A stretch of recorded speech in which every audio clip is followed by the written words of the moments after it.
చూసిన దేశవ్యాప్తంగా మొత్తం ఏదైతే మనం ఎస్సీ వర్గీకరణ పైన చాలా విరుద్ధంగా ఇక్కడ మరి ఎందుకు ఇంత దౌర్జన్యమో జరుగుతున్నదో మన వివేకానంద ఉన్నారు. అన్న నమస్తే అంటే ఏంటన్న పరిస్థితి ఏంది మనం చూసినాము తీరని అన్యాయం అని చెప్తున్నారు. అసలు ఎందుకు అని మాట్లాడిపోయిన సుప్రీం కోర్టు నిర్ణయం ఏదైతే ఇచ్చిందో దాంట్లో ఫ్రీ కూడా లేకుండా క్రీమీ లేయరు మాలలకు ఇవ్వద్దు మాదిగలకు ఇవ్వద్దు. యాక్చువల్లీ జడ్జిమెంట్ చూస్తే మాల మాదిగా ఇప్పటి వరకు ఎవరైతే రిజర్వేషన్స్ వచ్చిందో వాళ్ళకు రిజర్వేషన్స్ ఇవ్వద్దని ఉన్నది జడ్జిమెంట్.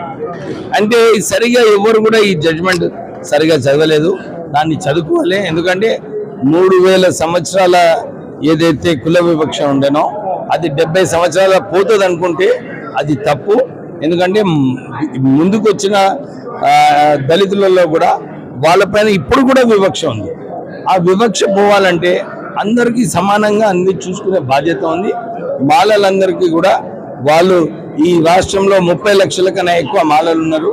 వాళ్ళకు కూడా సంతృప్తి చేసే బాధ్యత రాష్ట్ర ప్రభుత్వం పైన ఉంది. అందుకోసం అందరూ కూడా ఒక తాటిపైకి వచ్చి మేమందరం కూడా మీతో ఉన్నాము, మాకు కూడా న్యాయం చేయాలని చెప్పి అందరూ కోరుతున్నారు. దాని ప్రకారంగానే మేము ముందుకు వెళ్తాం. సార్ ఇంకొకటి విషయం ఏంటంటే చాలా మంది రాజకీయ నాయకులు బయటికి రావట్లేదు, పదవుల కోసమే ఇక్కడ మాట్లాడుతున్నారు చెప్తున్నారు. ఇంకో ఏ మూమెంట్ లో అయినా కానీ కొంచెం సమయం అవుతుంది. వాళ్ళు కూడా జడ్జిమెంట్ చదివిన తర్వాత అవగాహన కల్పిన తర్వాత వాళ్ళు కూడా వస్తారు. అందరూ కూడా మాకు ఆల్రెడీ చెప్పడం జరిగింది, మేమందరం కూడా మీతో ఉన్నామని చెప్పి వాళ్ళు ఫైనల్ గా మీ తరపు నుంచి మాల సమాజానికి కావచ్చు, ఇక్కడ మాల ఉద్యోగులకు కావచ్చు, మీరేం భరోసా ఇస్తున్నారు సార్? మేము వాళ్ళకి ఇదే భరోసా ఇస్తున్నాము. మీరందరూ కూడా ఐక్యంగా ఉండే బాధ్యత మీ పైన ఉంది. అందరం కూడా కలిసి మన హక్కులు ఏదైతే ఉన్నాయో దాన్ని కాపాడుకునే బాధ్యత మనందరి పైన ఉందని చెప్పి వాళ్ళకి ఒక మెసేజ్ ఇవ్వడం జరిగింది. Okay sir, thank you. ఏదైతే మనం చూస్తున్నామో రాష్ట్ర వ్యాప్తంగా మన జరుగుతున్న సమస్యలు మరి అదే కాకుండా ఏదైతే ఇక్కడ చూస్తున్నారో అన్నగారు చెప్తున్నారు, మరి ఖచ్చితంగా ఎస్సీ వర్గీకరణపై ఖచ్చితంగా విరుద్ధంగా ఉంటామని చెప్తున్నారు. అందరికీ జై భీమ్. నేడు దేశవ్యాప్తంగా సంచలనం రేకించినటువంటి ఎస్సీ వర్గీకరణ సుప్రీంకోర్టు ఇచ్చినటువంటి తీర్పును మరి దాదాపు ఇది రాజ్యాంగబద్ధంగా లేదు. దీనిని అందరూ కూడా నిరసన తెలియజేస్తున్నారు. మరి ఎస్సీలలో వర్గీకరణ చేయడం అనేటువంటిది సాధ్యం కాదు అనేటువంటి విషయాన్ని దృష్టిలో పెట్టుకొని మరి ఒక వర్గానికి ప్రాధాన్యత ఇచ్చి మరో వర్గాన్ని భుజం మీద ఎత్తుకుపోవడం అనేటువంటిది సరైనటువంటిది కాదు అనే ఉద్దేశంతో ఈరోజు తెలంగాణ రాష్ట్రంలో ఏదైతే మాలలపైన దుష్ప్రచారం జరుగుతుందో మరి దానిని ఖండిస్తూ ఈరోజు హైదరాబాద్ లో మాలా మహార్ ఉద్యోగుల యొక్క సమావేశమును ఏర్పాటు చేయడం జరిగింది. దీనిని మేమందరం కూడా దాదాపు అన్ని జిల్లాల నుంచి మాలా ఉద్యోగులు ఇక్కడ హాజరు కావడం జరిగింది. మరి రాబోయే రోజులలో తప్పనిసరిగా ఈ యొక్క ఎస్సీ వర్గీకరణను మేము అడ్డుకుంటాం. దీనిని ఎట్టి పరిస్థితుల్లో కూడా మాలలకు అన్యాయం జరగకుండా మేము దానిని తీవ్రంగా ఖండిస్తాం. కాబట్టి మాలలకు అన్యాయం జరగకుండా చూసుకుంటాం. కాబట్టి అందరూ కూడా సంఘటితం కావాల్సినటువంటి అవసరం ఉంది. ఈరోజు రాష్ట్ర వ్యాప్తంగా అన్ని గ్రామాలలో కూడా కమిటీలు ఏర్పాటు చేయడం జరుగుతుంది. మరి మాలా ఉద్యోగులే కాదు మాలా సంఘాలు అన్ని కూడా ఏదైతే ఉన్నాయో మేమందరం కూడా ఏకతాటికి వచ్చి రాబోయే రోజులలో దాదాపు తెలంగాణ ప్రాంతంలో హైదరాబాద్ లో 10 లక్షలతోటి ఒక బహిరంగ సభ ఏర్పాటు చేయడానికి కూడా సన్నాహాలు జరుగుతున్నాయి. ఈ రోజు ఇక్కడ అందరూ కూడా వచ్చి మరి ముక్త కంఠంతో జైవీన్ నినాదాలతో ఈ యొక్క ఆహారం అనేటువంటిది మారుమోగిపోయింది. కాబట్టి మరించకూడదు. 30 సంవత్సరాల యొక్క మన యొక్క మౌనం అనేటువంటి ఈ రోజు మాలలందరూ కూడా మనవాదులుగా తయారు చేసింది. కాబట్టి మాలలందరూ ఇప్పటికైనా నిద్ర లేచి అందరూ ఏకం కావాలి. దానిని ఏదైతే దుష్ప్రచారాన్ని మనం తిప్పి కొట్టాలి, మనం సిద్ధంగా ఉండాలని ఈ రోజు తెలియజేస్తున్నాను. జై భీమ్.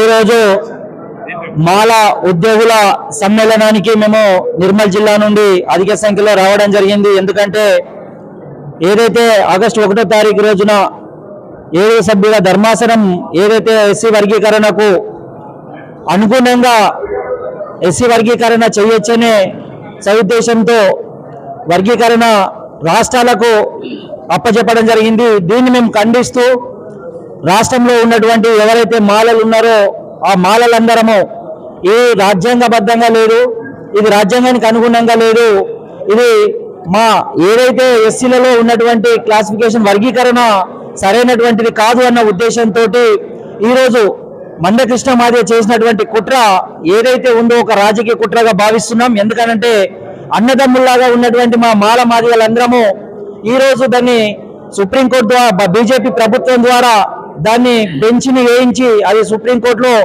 తెచ్చినటువంటి తీర్పు ఏదైతే ఉందో అది వర్గీకరణ చేసుకోవచ్చని చెప్పినటువంటి కుట్ర ఇది మా వర్గాలకన్నిటికీ కూడా చాలా అన్యాయం చేస్తున్నది. దానివల్ల కూడా క్రిమినల్ రావడం వల్ల కూడా మా దళిత సమాజంలో ఉన్నటువంటి వ్యక్తులందరికీ కూడా చాలా అన్యాయం జరుగుతున్నది. ఈ రోజు ఆయన స్వలాభం కోసం తన సొంత లాభం కోసం చేస్తున్నటువంటి మందకృష్ణ చేస్తున్నటువంటి ఏదైతే కుట్రగా ఉన్నదో అది మాదిగ సోదరులు కూడా గమనించవలసినటువంటి అవసరం ఉంది. ఎందుకనంటే దానివల్ల మాలలకు దానివల్ల మాదిగలకు ఈ ఏదైతే 59 కులాలు ఉన్నాయో 59 కులాలకు కూడా నష్టపరిచే విధంగా ఆ సుప్రీంకోర్టు ధర్మాసనం ఇచ్చినటువంటి తీర్పు ఉన్నది. కాబట్టి ఈ రోజు మందకృష్ణ మాదిగకు సపోర్ట్ చేస్తున్నటువంటి ఏవైతే ఎంఆర్పిఎస్ నాయకులు కానివ్వండి, అదేవిధంగా మాదిగ సోదరులు కానివ్వండి, ఏదైతే వాళ్ళకు వత్తాసు పలుకుతున్నటువంటి రాజకీయ పార్టీలు కానివ్వండి, వీళ్ళందరూ కూడా గమనించవలసింది వాళ్ళ ఒక ఓటు బ్యాంకు కొరకు మాత్రమే ఇది చేసినటువంటి కుట్రగా మేము భావిస్తున్నాం. ఎందుకనంటే ఇది రాబోయే కాలంలో ఇది చాలా నష్టపరిచేటువంటి విధంగా ఉంది. కాబట్టి దీన్ని ఒకవేళ చేసే విధంగా ఉంటే అది దానికి సెన్సెక్స్ ఏదైతే ఉందో అవన్నీ తీసిన తర్వాత దాని డాటా ప్రకారం అదంతా జరపవలసినటువంటి అవసరం ఉంది. మేము కూడా ఎస్సీ వర్గీకరణకు వ్యతిరేకం కాదు, కానీ ఈ రోజు ఈ మందకృష్ణ మాదిగ చేస్తున్నటువంటి కుట్ర చాలా అందరికీ అర్థమైపోయింది. అందరికీ గ్రామీణ ప్రాంతాల్లో ఉన్నటువంటి మాదిగ సోదరులారా మీరు కూడా కొంచెం ఆలోచించండి. అది ఆయన యొక్క స్వలాభం కోసం చేసినటువంటి ప్రయత్నమే తప్ప మన మాలలో కానీ మాదిగలో కానీ చేస్తున్నటువంటి న్యాయం చేస్తున్నటువంటి కోణం కాదు. దీన్ని కూడా మీరు ఎప్పటికైనా మీరు నష్టపోతారు, మనం నష్టపోతాం, అందరం నష్టపోయే విధంగా ఆ తీర్పు ఉన్నది. కాబట్టి దాన్ని మనం అందరం వ్యతిరేకించాల్సినటువంటి అవసరం ఉంది. కాబట్టి మనం అందరం ఈ రోజు మాలల సమక్షంలో ఈ సాధన సమ్మేళనానికి రావడం జరిగింది. రాబోయే తరంలో ఇప్పుడు నెక్స్ట్ వచ్చే ఏదైతే బహిరంగ సభ ఉందో ఆ బహిరంగ సభలో కూడా ప్రతి ఒక్కరు మాదిగ సోదరులు, మాల సోదరులు, ఉపకులాలు అందరూ పాల్గొని దానికి మద్దతు తెలిపి ఏదైతే మనకు తీర్పుకు మనం వ్యతిరేకంగా అదే విధంగా మనం బహిరంగ సభని ఏర్పడేసే విధానం కూడా మనం చెప్పాలనుకుంది. మరి అదే విధంగా ఇప్పుడు వేసినటువంటి కమిటీ ఏదైతే ఉందో ఈ కమిటీలో మనకు ఖచ్చితంగా మాల సోదరులకు న్యాయం జరిగే విధంగా లేదు. కాబట్టి ఆ కమిటీని ఇమ్మీడియట్ గా రద్దు చేయవలసినటువంటి అవసరం ఉంది.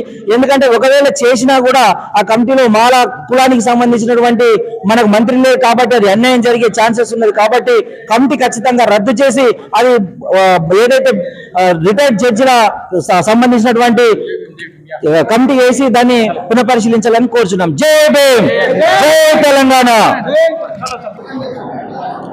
మాల ఐక్య ఉద్యోగ సంఘాలందరికీ కూడా జై భీమ్. మరియు ఇక్కడ జరిగినటువంటి తెలంగాణ మాల సంక్షేమ సంఘాల టీం తరపున ఇక్కడ జరిగింది ఈ ప్రోగ్రాం. ప్రతి జిల్లా నుంచి 10-20 మందిని ఇక్కడికి రాష్ట్ర వ్యాప్తంగా పిలవడం జరిగింది. ఈ కార్యక్రమంలో పాల్గొన్న ఉపాధ్యాయులు మరియు ఉద్యోగులు, పోలీసులు, ప్రతి డిపార్ట్మెంట్ నుంచి కూడా ఇక్కడికి రావడం జరిగింది. వారందరూ కూడా నిర్ణయం ఏకతాటిగా చేసుకోవడం జరిగింది. మాల సంఘాలన్నింటినీ కూడా ఐక్యం చేసుకొని మనం రాబోయేటువంటి రోజులలో మన మీద జరుగుతున్నటువంటి దుష్ప్రచారం ఏదైతే ఉందో దాన్ని తిప్పి కొట్టాల్సిన అవసరం ఉంది. మనం ఎంతవరకు అయితే చప్పుడు చేయకుండా ఉంటామో అంతవరకు మన మీద అనేక రకాలైనటువంటి దుష్ప్రచారం జరుగుతున్నాయి. మేము ఎక్కువ ఉన్నాం, మీరు తక్కువ ఉన్నారు అనేటువంటిది దాన్ని కూడా మనం చూసుకోవాల్సిన అవసరం ఉంది. అలాగే రాబోయేటువంటి నవంబర్ 9 నాడు జరగబోయేటువంటి కార్యక్రమం ఏదైతే ఉందో 10 లక్షలకు తక్కువ కాకుండా ఈ ప్రోగ్రామ్ ను హైదరాబాద్ లో నిర్వహించాలని చెప్పేసి కోరుకుంటున్నాం. అట్లా నిర్మల్ జిల్లా నుంచి వచ్చినటువంటి టీం ఏదైతే ఉందో వారందరూ కూడా మిగతా మాల సంక్షేమ సంఘాల, ఉద్యోగ సంఘాలన్నింటినీ కూడా కలుపుకొని ఈ కార్యక్రమాన్ని పల్లెన తీసుకెళ్లి రాబోయేటువంటి రోజుల్లో మాలలు కూడా దేనికి తగ్గరు, ఖచ్చితంగా మా మీద జరుగుతున్న దుష్ప్రచారానికి ఖచ్చితంగా ఖండిస్తామని తెలియజేస్తూ మీ అందరికి కూడా జై భీమ్లో జై మాల, జై మాల. మాల ఉద్యోగుల ఆత్మీయ సమ్మేళనానికి ఇచ్చేసిన మాల ఉద్యోగ సోదరులందరికీ మరియు గౌరవ ఎమ్మెల్యేలందరికీ ధన్యవాదాలు తెలియజేస్తూ, ముఖ్యంగా సుప్రీంకోర్టు ఇచ్చిన తీర్పు ఒక మాలలకు కాదు, మాల ఉన్న ఉపకులాలకు కూడా అందులో అన్యాయం జరుగుతుంది. వాస్తవంగా మాల జనాభా చూపించి వాళ్ళ కులాలను కూడా దీనిలో జరపడం, ఇందులోనే కలపడం వలన అసలు తక్కువ చూపించి రిజర్వేషన్ శాతాన్ని తక్కువ చేసి మాల ఉపకులాలకు ఎక్కువ చూపించి వేరువేరుగానేమో జనాభా లెక్కించేటప్పుడు మహార్, నేతకాని, మన్యవార్ మరియు పంబాల దీనికి ఉన్న సంబంధం ఉన్న ఉపకులాల్ని వేరువేరుగా చూపించి ఒక మాల జనాభా ఇంతే అని దాని ప్రకారంగా దమాష పద్ధతిలో రిజర్వేషన్ వర్గీకరించడం అన్యాయమైనది. కాబట్టి దీన్ని బట్టి నా అభిప్రాయం అయితే ఒక మాలనే కాకుండా మాల ఉపకులాలని కూడా కలుపుకొని ముందుకు పోతేనే బాగుంటుందని నా అభిప్రాయం తెలియజేస్తూ జై భీమ్. ఇక్కడ దుష్ప్రచారం జరుగుతుంది. ఒక కులాన్ని విభజించడం కానీ, కుల పునాదుల మీద కానీ, మత పునాదుల మీద కానీ, జాతిని కానీ, నీతిని కానీ నిర్మించలేదని ఆనాడు అంబేద్కరే చెప్పడం జరిగింది. ఇది ప్రభుత్వంలో కుట్రలో భాగంగా కొంత వివక్షతోటి కుల బహిష్కరణ చేయాలి కానీ కుల రహిత సమాజాన్ని సృష్టించాలి కానీ ఈ విధంగా ఒక వర్గంని ఎత్తుకొని పరిపాలన అనేది కూడా ఉండదు. దీని ప్రభావము రాబో తరంలో కూడా కలుగుతుంది. మాలలు ఏదని కాదు, చరిత్రలో మాలల చరిత్ర చూసినట్లయితే అన్ని వర్గాలతో కలిసి ఉండి పోరాటం చేసి ఉద్యమాలలో ముందున్న సంస్థ ఈ రోజు ప్రభుత్వం కూడా నిలబడుతుందంటే మాలల ఐక్యతతోటే ప్రభుత్వాన్ని తీసుకురావడం జరిగింది. కాబట్టి ఈ విషయాన్ని దృష్టిలో పెట్టుకొని జనాభా పరంగా జనాభా లెక్కలు లేకుండా తన స్వార్థం కోసము మన రాజకీయాల్లో కుట్రలో భాగంగా పరిగణిస్తున్నాం. దీనికి తగిన బుద్ధి చెప్తాం. మాలల ఐక్యత ఏందో చాడతాం. మాలల పౌరుషానికి ఈ ప్రభుత్వంలో తీసుకునే నిర్ణయాలకు వాళ్ళకు ఏ విధంగా ఓటు బ్యాంకుతో సమాధానం చెప్పాలో ఆ విధంగా చెప్తామని ఈ విధంగా సభాముఖంగా ఈ రేపు జరిగే నవంబర్ 9లో సంగారెడ్డి జిల్లా నుంచి అధిక సంఖ్యలో పాల్గొని మాల ఉద్యోగుల యొక్క ఐక్యత చాడతామని ఈ సందర్భంగా వేలాది మంది తరలి వచ్చి ఈ రోజు ఇక్కడ వాళ్ళ యొక్క వాయిస్ నింపడం జరిగింది. దీనికి ముఖ్య అతిథిగా మన శాసనసభ్యులు చెన్నూరు శాసనసభ్యులు మన వివేక్ గారు అలాగే నాగరాజ్ శాసనసభ్యులు గారు రావడం జరిగింది.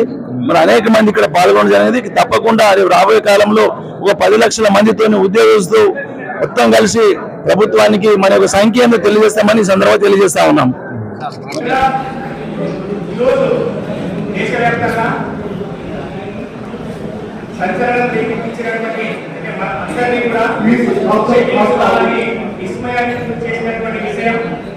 మనలో విభజన చేయడం అనేటువంటి చాలా దురదృష్టకరం అని చెప్పవచ్చు. ఒకే కారణం మీద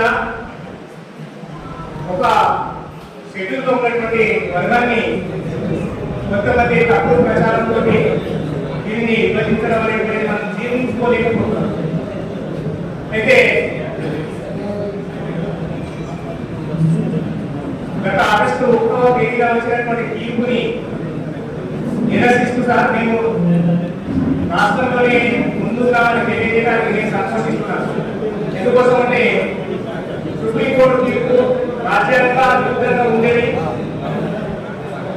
అది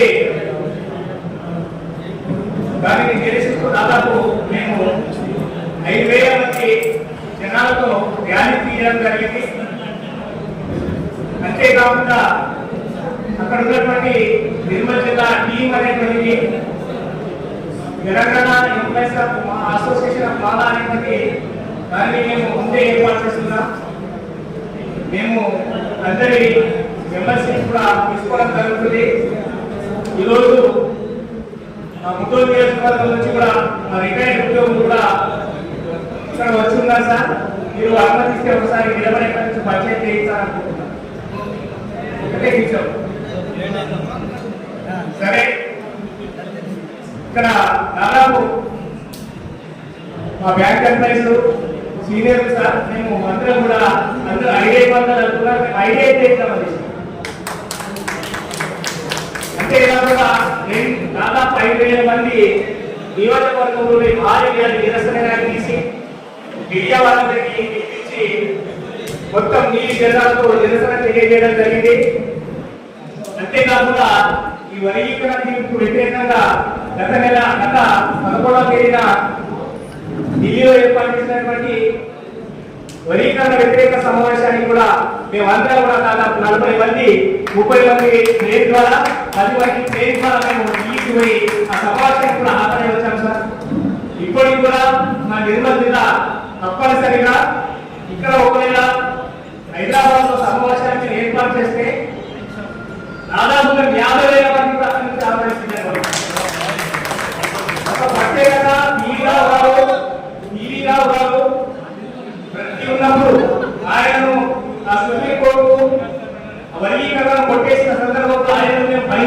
తీసుకువెళ్ళి ఘనంగా సన్మానం చేసి నియోజకవర్గ స్థాయిలోనే రాష్ట్రం ఎక్కడ లేనటువంటి సన్మానం చేసి ఆ రోజు మేము ఆయనకు 11,000 రూపాయలు 2,500 వస్తాయి 11,000 రూపాయలు ఆర్థిక సహాయం అందించి ఆయన ఘనంగా సన్మానించడం జరిగింది.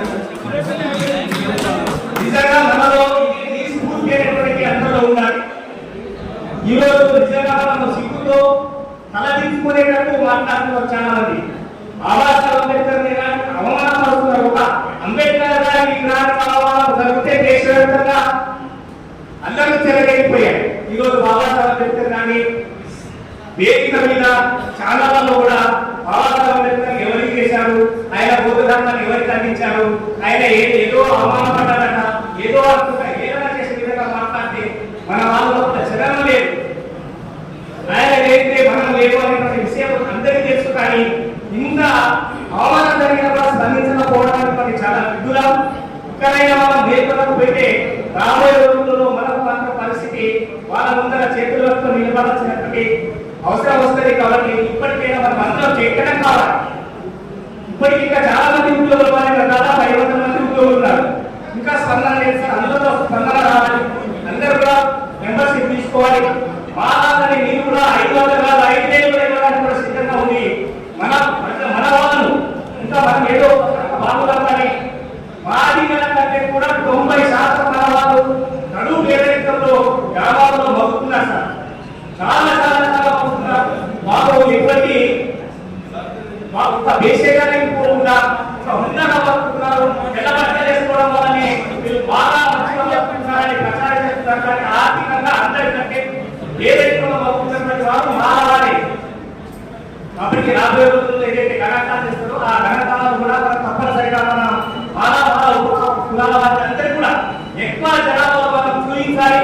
మనకు వచ్చేటటువంటి వాతావరణం వచ్చేటట్టు మనం ప్రతి ఒక్కరి దానికి మనం సమర్పిస్తేనే మనం మన యొక్క ఉనికి అనేటువంటి రాబోయే రోజులు ఉంటుంది. కాబట్టి నేను ఎక్కువ సమయం తీసుకోకుండా నాకు ఇచ్చిన అవకాశాన్ని ధన్యవాదాలు తెలియజేస్తున్నాను సార్. నా పేరు రఘునాథ్ చంద్రని. నేను నిర్మల్ జిల్లా ఎస్సీ ఉపాధ్యాయ శాఖ ప్రెసిడెంట్ గా పనిచేశాను. ఇప్పుడు కూడా రాష్ట్ర ఆర్గనైజేషన్ సెక్రటరీగా పనిచేస్తున్నాను. Thank you sir. Thank you. Vivek గారు, నాగరాజు గారు అక్టోబర్ 10 నుంచి ఈ 16 బాలమానవ సంఘాలు కరీంనగర్ చేసి 3 వెహికల్స్ నవంబర్ 1 వరకు అన్ని జిల్లాల్లో అన్ని బాలలు తిరగాలని నిర్ణయం జరిగింది. అది జరుగుతుంది.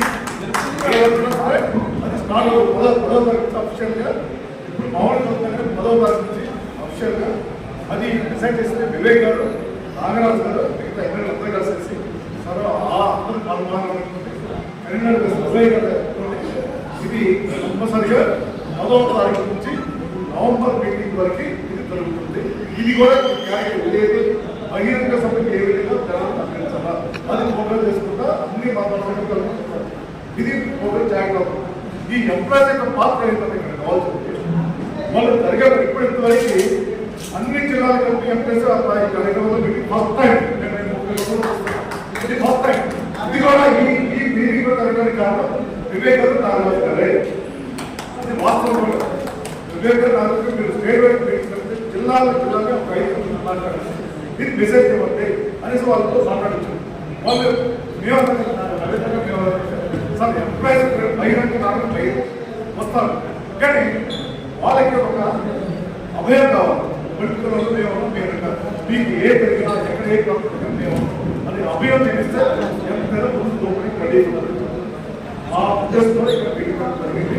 అది మన ఎంప్లాయీస్ అందరూ కూడా జిల్లాలో ఏదైతే ఉందో ఒకటే ఏదైతే యాక్షన్ అనుకుంటున్నా ఆ ఎంప్లాయీస్ ఏదైతే దీంతో ప్రతి ఎంప్లాయీ దగ్గర 500 మెంబర్షిప్ తర్వాత ఇది కంపెనీ 500 ఇప్పుడు అందరూ కూడా ఎంతమంది ఉన్నారు అఫిషియల్గా తెలంగాణ 4 కోట్ల జనాభా.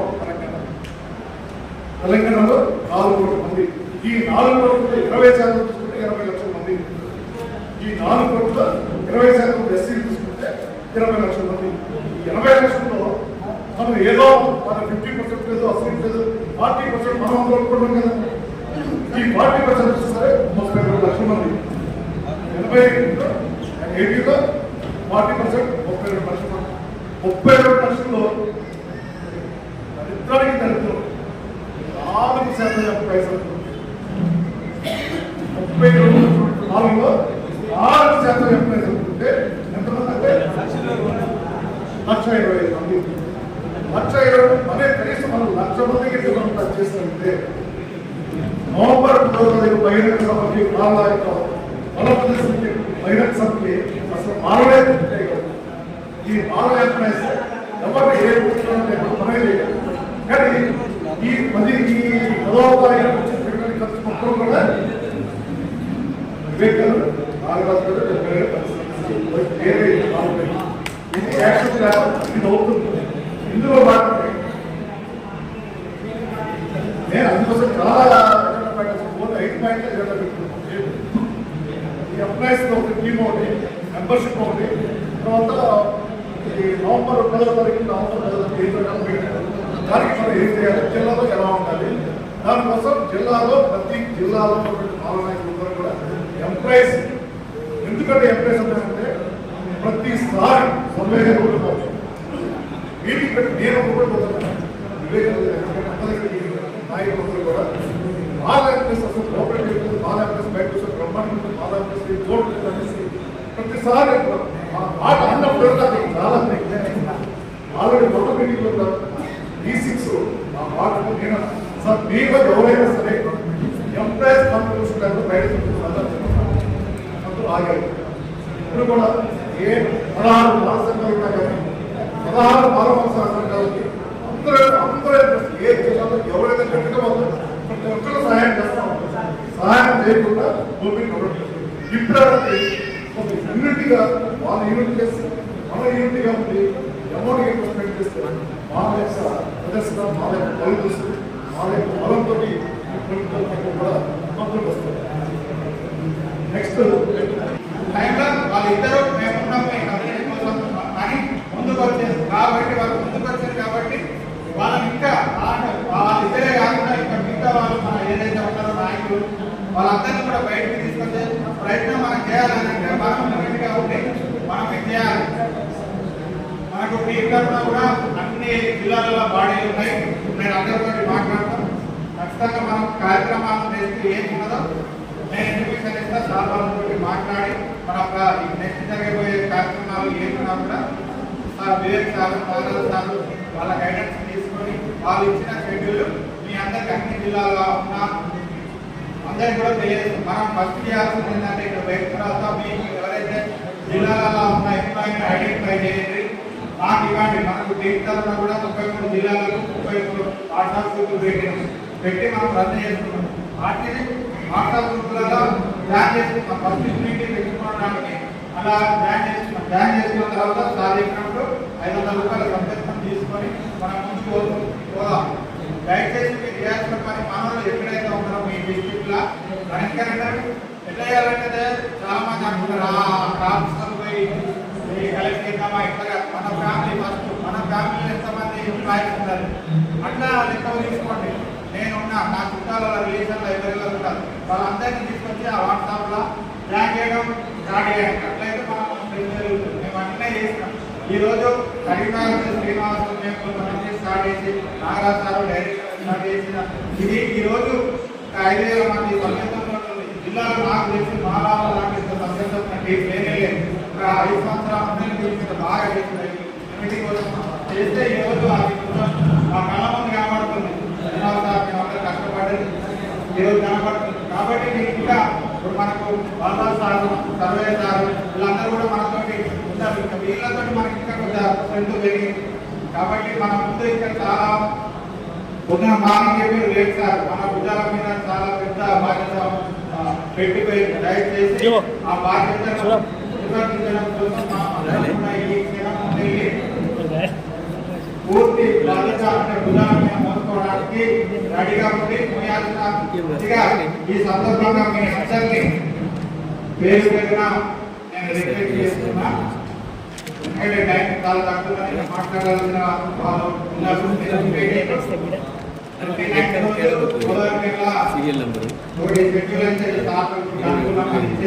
దాని గురించి మన పెద్దపల్లి మాట్లాడుతూ దయచేసి మన అంత ఎవరిలో కాదు అందరినీ మన సమస్య మనం అందరం కూడా యూనిటీగా పోదాం. అందరం కూడా వాళ్ళ వాళ్ళ దిశానిర్దేశంగా అందరం కూడా